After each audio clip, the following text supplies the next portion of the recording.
नमस्कार, स्वागत है आप सभी का आज के खास कार्यक्रम खास मुलाकात में। आज हमारे साथ स्टूडियो में मौजूद हैं श्रीमान ताराचंद जहांगीर जी। वर्तमान में आप महाराष्ट्र प्रदेश कार्यकारी अध्यक्ष पद पर अपनी सेवाएं दे रहे हैं। नमस्कार, स्वागत है आपका हमारे स्टूडियो में। नमस्कार जी, आपका बहुत बहुत धन्यवाद, आभार। आपने हमको आपके स्टूडियो में बुलाया, उसके लिए बहुत बहुत धन्यवाद। ताराचंद जी, हम आपके शुरुआती जीवन के बारे में जानना चाहेंगे। मेरा शुरुआती जीवन है जो गांव में व्यतीत हुआ है, जी। और मेरे गांव का नाम जो सीकर जिले में है, अजीतगढ़ के पास में है, गट्टकनेत है। कौन सा नाम? गट्टकनेत। अच्छा। वहाँ से मैं बिलोंग करता हूँ, और करीब करीब मेरे को 25 साल हो गए 25 साल से नासिक में। नासिक में। बहुत बढ़िया। मैं 99 में नासिक में आया था। हमारे बड़े भाई साहब यहाँ पे रहते थे, रतनलाल जी। अच्छा। उनके सानिध्य में ही हमने कामकाज सीखा है, जी। और शुरुआती जीवन उनके साथ ही गुजारा है यहाँ पे। जी। तो इस प्रकार से मेरा यहीं पे जो ये कर्म भूमि है, जी। नासिक है। बिल्कुल, बहुत बढ़िया। सर, आपकी एजुकेशन के बारे में बताएं। 1 से लेकर के 10 तक तो मेरे गांव में हुआ है। जी। राजकीय उच्च माध्यमिक विद्यालय गट्टकनेत में हुआ है, और उसके बाद में 11वीं से लेकर 12वीं तक जी। मेरा एजुकेशन जो शाहपुरा, जो जयपुर डिस्ट्रिक्ट में आता है, वहाँ पे हुआ जी। है। और उसके बाद में मैंने जो एजुकेशन किया है, बीबीडी कॉलेज चिमनपुरा से किया था। अच्छा। तो मैंने वहाँ पे बीएससी सेकेंड ईयर तक मैंने एजुकेशन लिया है। जी। उसके बाद में मैं छुट्टियों में यहाँ पे आया था नासिक में। जी। तो फिर जाना ही नहीं हुआ, अच्छा। यही नासिक के होके रह गए। नासिक है, नासिक के होके रह गए। नासिक के होके रह गए। बहुत बढ़िया बात है। ऐसा विशेषकर मैंने देखा है कि राजस्थान के काफ़ी लोग हैं जो वहाँ से केवल यहाँ घूमने या मिलने या रिश्तेदारी में आए थे या काम सीखने के लिए आए थे, वो यहीं के होके रह गए। ऐसा विशेष मैंने देखा है। Yes yes. बहुत बढ़िया। तो सर, अपने व्यवसाय के बारे में बताएं। व्यवसाय जो मेरा एक फर्म है, जानकी इंटीरियर्स। अच्छा। वो फर्म में जो है अपना हॉस्पिटल्स है, जी। बिल्डिंग्स है, बंगलोज है, जी। फ्लैट्स है, कॉर्पोरेट ऑफिस है, उनका इंटीरियर का काम होता है। ओके। और मेरा एक ऑफिस भी है नासिक में, अच्छा। जानकी इंटीरियर के नाम से। जी। वहाँ पे ये सब डिज़ाइन वगैरह करते हैं। अच्छा। तो उस हिसाब से हमारा ये काम चलता रहता है। जी। बहुत बढ़िया। इंटीरियर में मतलब 3D डिज़ाइन करके और सारी चीज़ें आप हाँ, उसको। जो भी डिज़ाइंस रहते हैं, 3D रहते हैं, 2D रहते हैं, अच्छा। ये सब काम होता है। और कुछ काम ऐसे रहते हैं, आर्किटेक्ट के डिज़ाइन भी रहते हैं, जी। उनको भी हम करते रहते हैं। ओके। तो रेजिडेंशियल में है या नहीं है बिल्कुल काम? कॉमर्शियल तो आपने बताई। कमर्शियल भी करते हैं हमारे। मैं करीब 10 से 15 साल से एक अहमदनगर ज़िले में लोनी करके, प्रवरा नगर, अच्छा। वहाँ पे मेरा काम ज़्यादा चलता रहता है। अच्छा। पद्मश्री जो उनके कॉलेज हैं, जी। वहाँ पे कंटिन्यू काम मेरा चलता रहता है कॉलेज में। जी, बहुत बढ़िया। सर, समाज सेवा में आपका रुझान कैसे हुआ? आपके प्रेरणा सूत्र कौन रहे हैं, उसके बारे में बताएं। समाज सेवा में तो जैसे समाज के लोगों को देखकर ही एक लगाव हो गया था। अच्छा। जैसे हमारा एक मंदिर है, जी। जांगड़ भवन, वहाँ पे मंदिर है। तो वहाँ पे हर अमावस्या को समाज के बड़े बुजुर्ग इकट्ठे होते हैं। जी। तो वहीं से एक प्रेरणा मिली है, और हर माह उसको वहाँ पे जाते रहते हैं। जी। तो वहीं से एक लगाव हो गया था बहुत बढ़िया। समाज सेवा के तरफ अपना। बहुत बढ़िया। सर, समाज सेवा से शुरू होके और वर्तमान महाराष्ट्र कार्यकारी प्रदेश अध्यक्ष के पद पर आप अभी हैं, तो ये सफ़र है, इसके बारे में थोड़ा सा बताएं, और फर्दर क्या प्लानिंग आप लोगों की अभी है इसमें?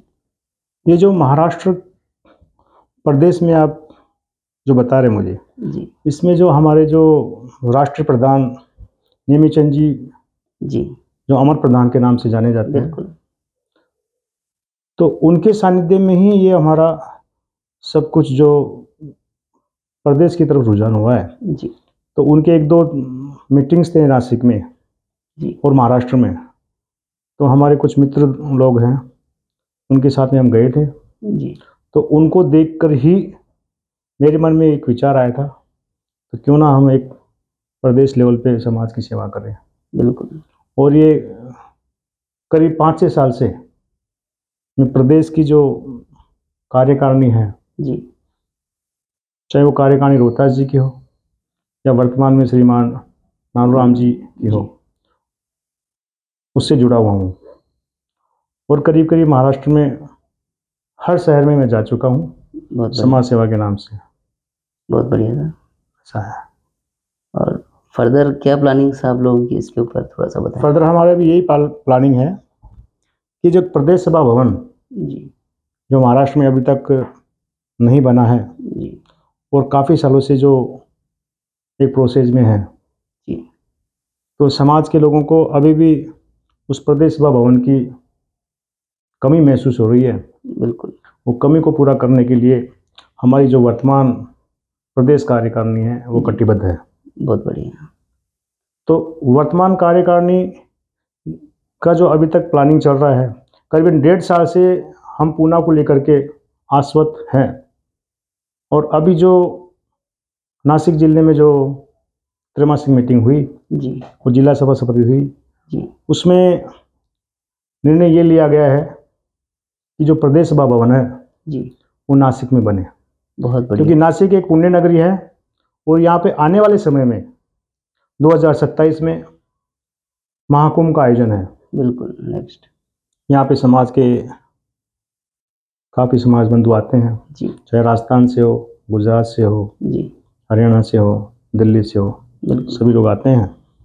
और 2016 में जो कुंभ रहा था उसमें भी हमने काफ़ी अच्छी सेवाएं दी हैं। जी तो मेरे हिसाब से नासिक समाज के लिए बहुत बड़ी एक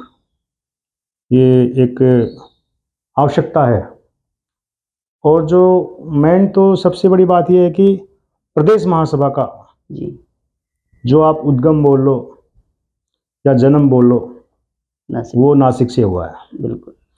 और नासिक में ही प्रदेश सभा भवन का अगर निर्माण हो तो बहुत अच्छी बात है। बहुत बढ़िया, बहुत बढ़िया। तो कब तक टारगेट प्लानिंग?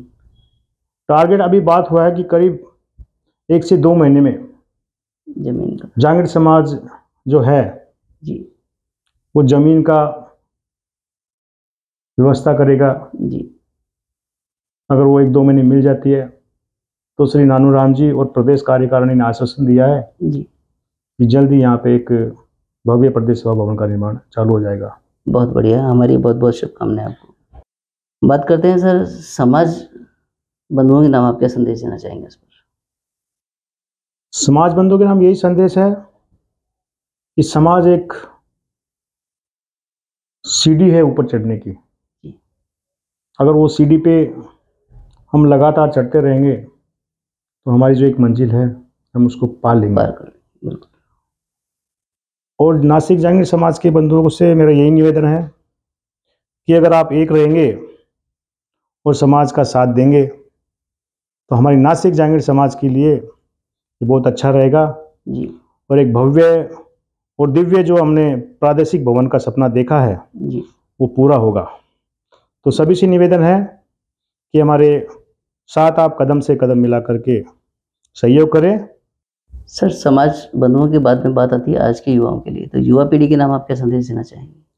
तकरीबन मेरे 8 साल के कार्यकाल में मैंने जांगीर समाज में करीब करीब 20-25 युवाओं को लाया है।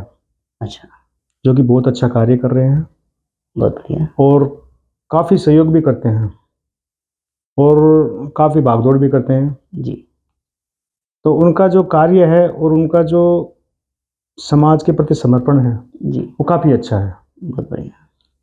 अब युवाओं को मैं यही कहना चाहूँगा कि अगर आप बिजनेस में हैं जी तो बिजनेस पे ध्यान दीजिए। अगर आप एजुकेशन के क्षेत्र में हैं जी तो एजुकेशन में आप तन मन धन से उसके पीछे लगे रहें। और अगर आप और किसी दूसरे फील्ड में हैं, समाज सेवा में हैं या और भी कोई फील्ड है, जी तो उसमें भी आप अपना पूर्ण समर्पण देंगे तो ये आप कामयाब होंगे।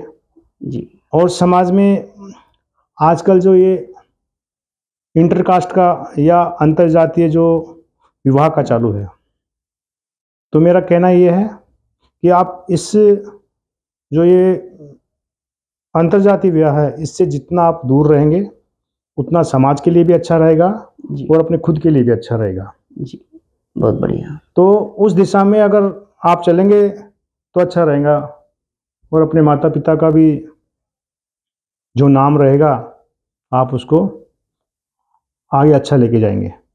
बहुत बढ़िया। सर अंत में बात आती है परिवार का, क्योंकि परिवार का सपोर्ट पूरा आपको है, तो तभी आप पूरा महाराष्ट्र प्रदेश संभाल रहे हैं। तो हम चाहेंगे कि परिवार के बारे में थोड़ा सा बताएं। मेरी शादी 2003 में हुई थी। जी।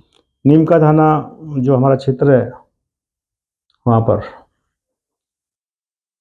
और शादी होने के करीब 1-1.5 साल बाद में मैं परिवार के साथ में नासिक आ गया था। जी। मेरा एक बच्चा है, उसका नाम हिमांशु जांगिड़ है, जो कि 21 वर्षीय है, और अभी वो बीएससी मतलब फार्मेसी कर रहा है वो, मतलब बीएससी फार्मेसी। और एक बिटिया है 17 साल की, जो अभी बीबीए कर रही है। बहुत बढ़िया। तो इस प्रकार से एक छोटा सा परिवार है जी। जो कि हम नासिक में रहते हैं। बहुत बढ़िया। आपकी सफलता का श्रेय आप किसे देना चाहेंगे? मेरी जो सफलता का श्रेय है, शुरुआत में नासिक में मेरे बड़े भाई थे, 4 भाई थे, तो उनके साथ में मैं यहाँ पर था। जी। तो उनके सानिध्य में ये कामकाज मैंने सीखा है, और उनकी सफलता का भी राज भी उनको ही जाता है। जी बिल्कुल। इस प्रकार से ये मेरा जीवन है। बहुत बढ़िया। बंधुओं, आज हमने समाज हित में काफ़ी अहम बातें जानी, इनके लिए आपका बहुत बहुत धन्यवाद। धन्यवाद। मिलते हैं अगले सप्ताह किसी नई हस्ती के साथ। तब तक आप देखते रहें विश्वकर्मा टुडे न्यूज़।